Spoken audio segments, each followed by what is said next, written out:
فیض صاحب یہ ارشاد فرمائیے کہ سورہ آل عمران میں حضور صلی اللہ علیہ وآلہ وسلم کے بارے میں ہے وَيُزَكِّيهِمْ کہ آپ لوگوں کے دل پاک کرتے اللہ تو سر یہ ارشاد فرمائیے کہ اندھے دل، ٹیڑھے دل، پتھروں سے سخت دل یہ تو ہمارے آج بھی ہیں، تو کل حضور صلی اللہ علیہ وآلہ وسلم دل پاک کرتے تھے تو اب ہمارے دل کون پاک کرے گا سر؟ اعوذ باللہ من الشیطان الرجیم بسم اللہ الرحمن الرحیم اللہم صلی علی سیدنا محمد وعلی آل سیدنا مولانا محمد وبارک وسلم صلی اللہ علیہ۔ پروفیسر صاحب سب سے پہلے آپ کا بہت بہت شکریہ اور سنا نیوز کی پوری ٹیم کا بہت بہت شکریہ۔ ہمیشہ کی طرح ایک لاجواب آپ موضوع لائے ہیں کہ دل بینا۔ جو لوگ آج ہمیں دیکھ رہے ہیں، ہم سب جو ہم بیٹھے ہوئے ہیں، ہم میں سے اگر ہر آدمی اپنا تزکیہ نفس کرنا چاہے، دیکھنا چاہے، اپنے گربان میں جھانک کے دیکھنا چاہے تو اس کو پتہ چل جائے گا کہ ہمارے دل کتنے روشن ہیں، ہمارے دل کتنے ٹیڑھے ہیں، ہمارے دل کس حد تک زنگ آلود ہیں۔ لیکن پیغمبر نبی کریم صلی اللہ علیہ وسلم نے آج سے 1400 سال پہلے جو نسخہ ہمیں بتایا تھا وہ نسخہ آج بھی موجود ہے، حدیث کی شکل میں موجود ہے۔ نبی پاک علیہ السلام نے قرآن کی شکل میں ہمیں بتا دیا۔ اللہ تبارک و تعالیٰ کی لاریب کتاب میں جہاں پہ اللہ تبارک و تعالیٰ نے اس انسانیت کی ہر بیماری کا علاج بتا دیا ہے، تو وہاں پہ ٹیڑھے دل، سخت دل اور زنگ آلود دل، ان کی جو میل اتارنے کا طریقہ بھی ہمیں بتا دیا۔ جس طرح کہ اللہ تبارک و تعالیٰ کی اس پاک قرآن مجید میں پہلی سورت میں اللہ تبارک و تعالیٰ ارشاد فرماتے ہیں کہ اہدنا الصراط المستقیم صراط الذین انعمت علیہم سبحان اللہ غیر المغضوب علیہم الضالین آمین۔ جب صراط مستقیم بھی بات کرتے ہیں، لیکن صرف صراط مستقیم بھی بات نہیں ہو رہی کہ لیکن وہ صراط مستقیم اللہ تبارک تعالیٰ تو عطا فرماتے ہیں، لیکن ساتھ جو انعام یافتہ بندے ہیں ان کی بھی تعریف اللہ تبارک تعالیٰ فرماتے ہیں۔ بالکل صحیح، بالکل کہ جب ہم انعام یافتہ بندوں کی بات کرتے ہیں، ان میں سب سے پہلے ان کی تفصیل جو ہے وہ سورہ نساء کی آیت نمبر 69 میں ہے۔ تو جب حضور صلی اللہ علیہ وسلم خود اس دنیا میں موجود تھے، صحابہ کرام کے درمیان موجود تھے، تو ان کے دل ٹھیک کیا کرتے تھے، ٹیڑھے دل بھی ٹھیک کرتے تھے، زنگالو دل بھی ٹھیک کرتے تھے۔ اور اس کے بعد اللہ تبارک تعالیٰ کے جو اولیاء ہیں، اللہ تبارک تعالیٰ کے جو نیک بندے ہیں، جو حضور صلی اللہ علیہ وسلم کے غلام ہیں، وہ جو رہتی دنیا تک انسانیت کا دل ٹھیک کرنے کے لیے موجود ہے۔ بالکل ٹھیک۔ اگر آج ہم بات کرتے ہیں آج کے اس دور کی، تو ہم اولیاء کرام کے مزارات پہ جاتے ہیں، وہاں پہ تجلیات کا نزول ہوتا ہے، وہاں پہ انسان کی نہ صرف دل بلکہ انسان کے جسم کی مرمت بھی ہو رہی ہوتی ہے، انسان کے روح کی مرمت ہو رہی ہوتی ہے۔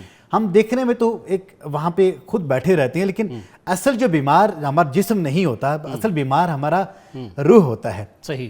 کہتے ہیں کہ جب انسان کے دل میں اگر کوئی ایسی میل کچیل آ جائے، جب انسان کے دل میں کوئی تکلیف ہو، تو چاہے پورے کا پورا جسم اگر ہمارا صحت و توانائی کیوں نہ ہو، صحت مند توانائی کیوں نہ ہو، لیکن اس کے باوجود انسان کا جسم بالکل لاغر ہو جاتا ہے۔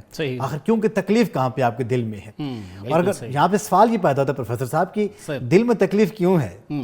دل میں تکلیف اس لیے ہوتی ہے کہ انسان کی روح کو تکلیف ہے۔ سبحان اللہ۔ جب انسان کی روح کو تکلیف ہوتی ہے، انسان کے دل کو تکلیف ہوتی ہے۔ علامہ اقبال رحمۃ اللہ علیہ جہاں پہ نبوت کا ذکر فرماتے ہیں اور فرماتے ہیں کہ پختہ سازد فطرت ہر خام را، کہ آپ صلی اللہ علیہ وسلم ہر خام کی فطرت کو پختہ بنا دیتے ہیں۔ بے شک۔ پختہ سازد فطرت ہر خام را از حرم بیرون کنا دسنام، اور بندے کے دل کے حرم میں جتنے صنم ہیں وہ سارے آپ نکال کے باہر فرماتے ہیں۔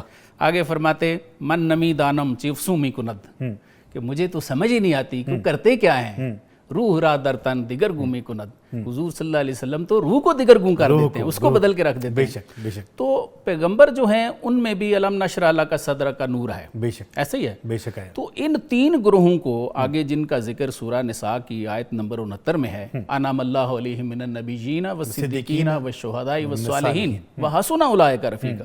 اللہ تو فرما رہے ہیں کہ میں نے 4 لوگوں کو نعمت دی ہے اور یہ تمہارے بہترین دوست ہیں۔ بے شک۔ تو اس میں کوئی شک بنتا ہے کہ بندہ سمجھے کہ جی جو اگلے 3 گروہ ہیں، پہلا گروہ تو تزکیہ دل کرتا تھا، کوئی اگلے نہیں کرتے، کیا فرماتے ہیں سر؟ دیکھیں اس میں 2-3 چیزیں ہیں کہ آج کے اس دور کی جب ہم لوگ بات کرتے ہیں کہ کچھ لوگوں کے دل تو اس انداز کے زنگ آلود ہیں، ان کے سمجھ تک نہیں آتی۔ بالکل تو جو کچھ وہ کہہ رہے ہیں کیا وہ صحیح معنوں میں اپنی زبان سے لفظ ادا کریں، وہ صحیح معنوں میں کہہ بھی رہے ہیں یا نہیں کہہ رہے ہیں، ان کو خود اپنی حالت اظہار کا بھی اثر نہیں ہوتا، نہ ان کو پتہ ہوتا ہے۔ اللہ نے تو قرآن میں فرمایا فَمَن يُرِدِ اللَّهُ، اللہ جسے چاہتا ہے ان یہدیہ کہ اسے ہدایت دے، یشرح صدرہ للاسلام، تو اس کی شرح صدر کرتے ہیں، مسلمان ہوتا ہے پھر اس کی شرح صدر کرتے ہیں۔